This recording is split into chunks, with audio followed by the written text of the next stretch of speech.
ನೀವು 8 ವರ್ಷಗಳ ಕಾಲ ಕೆಲಸ ಮಾಡಿದ ಕಾರಣ ಕೇಳ್ತಿದ್ದೀನಿ. ದರ್ಶನನೇ ಕೂತಿದ್ರಲ್ಲ ಸರ್, ಒಂದು ಫೋಟೋ ರಿವೀಲ್ ಆಗಿದೆಯಲ್ಲ ಸರ್, ಆ ಪ್ಲೇಸ್ ಯಾವುದು ಸರ್?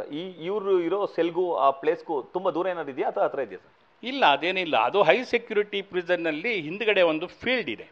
ಫೀಲ್ಡ್ ಯಾಕಿದೆ ಅಂದರೆ ಸಂಜೆ ಅಥವಾ ಬೆಳಿಗ್ಗೆ ಕೈದಿಗಳಿಗೆ ಹೊರಗಡೆ ಬಿಟ್ಟಾಗ ಲಾಕಪ್ ಮತ್ತು ಅನ್ಲಾಕ್ ಅಂದರೆ ಬೆಳಿಗ್ಗೆ ಕೈದಿಗಳನ್ನ ಹೊರಗಡೆ ಬಿಡ್ತೀವಿ, ಲಾಕ್ ಅಂದರೆ ಕೈದಿಗಳನ್ನ ಒಳಗಡೆ ಹಾಕ್ತೀವಿ.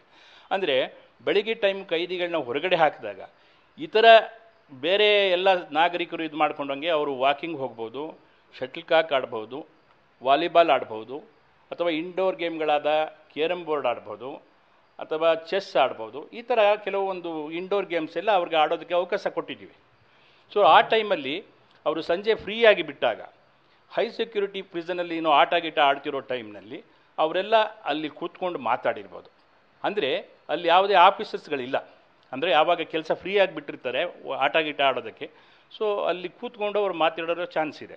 ಅಂದರೆ ಅಲ್ಲಿ ಕೂತ್ಕೊಂಡು ಮಾತಾಡಲಿಕ್ಕೆ ಈ ರೀತಿ ಟೇಬಲ್ ವ್ಯವಸ್ಥೆ ಅಥವಾ ಕುಡಿಲಿಕ್ಕೆ ಕಾಫಿ ಮಗ್ಗು, ಜೊತೆಗೆ ಈ ರೌಡಿ ಶೀಟರ್ಗಳ ಜೊತೆ ಅಥವಾ ರೌಡಿಗಳ ಜೊತೆ ಕೂತ್ಕೊಂಡು ಹರಟೆ ಹೊಡ್ಲಿಕ್ಕೆಲ್ಲ ಅವಕಾಶ ಮಾಡಿಕೊಡ್ತಾರೆ ಸರ್?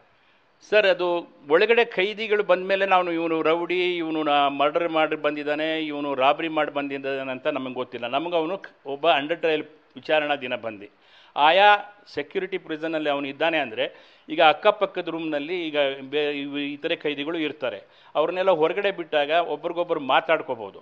ಈಗ ಅವನಿಗೆ ಆ ಕೈದಿಗಳ ಜೊತೆ ಮಾತಾಡಬಾರ್ದು ಅಂತ ವಿವೇಕ ಇದ್ದಲ್ಲಿ, ಯಾರು ದರ್ಶನ್ಗೆ ಅವ್ರ ಜೊತೆ ನಾನು ಸೇರಬಾರ್ದು ಅಂದ್ರಲ್ಲಿ ಸೇರಿದಿದ್ರೆ ಯಾರು ಏನು ಬಲಾತ್ಕಾರ ಮಾಡಿಲ್ಲ. ಅವನೇ ಹೋಗಿ ಮಾತಾಡಿ ಅವನು ಕೂತ್ಕೊಂಡು ಮಾತಾಡೋದ್ರಲ್ಲಿ ನಾವೇನು ಅಬ್ಜೆಕ್ಷನ್ ಮಾಡಲ್ಲ. ಯಾಕಂದರೆ ಅವರು ಆಟದ ಸಮಯದಲ್ಲಿ ಕೂತಿರ್ತಾರೆ, ಮತ್ತು ಚೇರ್ಗಳೆಲ್ಲ ಆಯಾ ರೂಮ್ನಲ್ಲಿ 1-2 ಚೇರ್ಗಳಿರ್ತಾರೆ, ಇಲ್ಲ ಒಂದೊಂದು ಚೇರ್ಗಳನ್ನ ತಂದು ಅಲ್ಲಿ ಇಟ್ಕೊಂಡು ಒಂದು ಹರಟೆ ಹೊಡಿದಿರ್ತಾರೆ. ಅದೇನು ತಪ್ಪಲ್ಲ.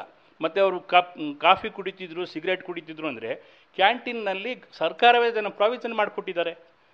ಕಾಫಿಗೆ ಕೂಪನ್ಗೆ ಪ್ರತಿಯೊಬ್ಬ ವಿಚಾರಣೆ ದಿನ ಬಂದ ಕೈದಿ ನಾವಿದ್ದಾಗ ಪ್ರತಿ ತಿಂಗಳಿಗೆ 1500 ರೂಪಾಯಿ ಕೂಪನ್ನನ್ನು ಬರೆಸ್ಕೊಂಡು ಒಂದು ಕೂಪನ್ ಕೊಡ್ತಾರೆ. ಆ ಕೂಪನ್ನಲ್ಲಿ ಕ್ಯಾಂಟೀನ್ ಕೊಟ್ಟರೆ ಅವನಿಗೆ ಬೇಕಾದ ದಿನನಿತ್ಯದ ವಸ್ತುಗಳೇನಿದೆ ಅಂದರೆ ಸೋಪು, ಶ್ಯಾಂಪು, ಯಾಕಂದರೆ ಗೌರ್ಮೆಂಟಿಂದ ಕೊಡೋದು ಬರೀ ಕೊಬ್ಬರಿ ಎಣ್ಣೆ, ಸೋಪು.